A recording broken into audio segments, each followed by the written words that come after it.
It's been a long, normal day. You come home, prepare a nice meal, and sit at the table to eat with hundreds, maybe thousands of friends and strangers alike.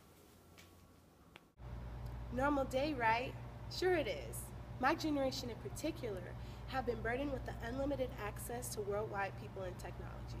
With the evolution of cellular devices for merely talking to smartphones used for texting, blogging, playing games, and even videos, who needs real people? Although I too am guilty of spending too much time staring into a pixelated screen, it's even more recognizable when I'm around friends and people in general.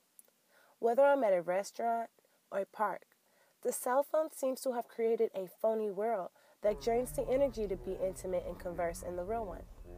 How do I go to the park with one friend and end up the third wheel? My peers and I have become insensitive to the wonderful feeling of natural physical interaction. We talk less in person and more on the phone. We've put so much emphasis on communicating. It is almost as if we confuse its true definition with actually being in connection and relating to other people. I'm sure abandoning the close relationships we have in the name of extending one's network of artificial ones wasn't what new technology was intended for.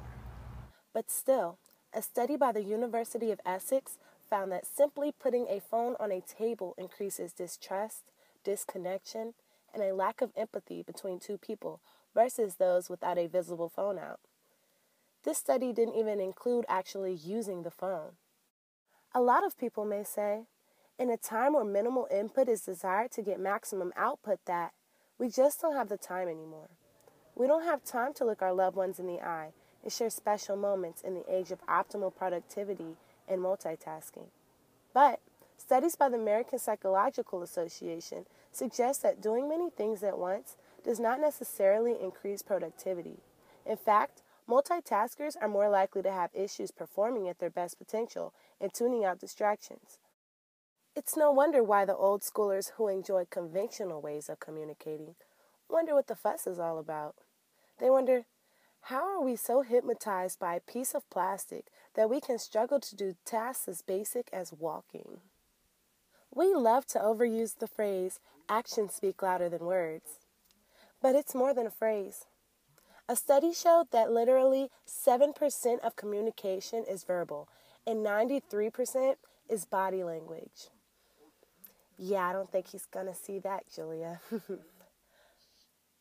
The younger generation is fortunate to have been afforded with abundant ways to interact via the internet and smartphones. But it comes with a cost, our humanity. Extended technology use is linked to violent crime and less family time.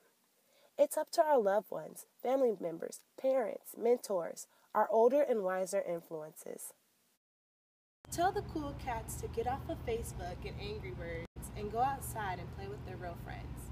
Tell them to put their phones down, open up their eyes, and appreciate what's around, in front of, and most importantly, right beside them.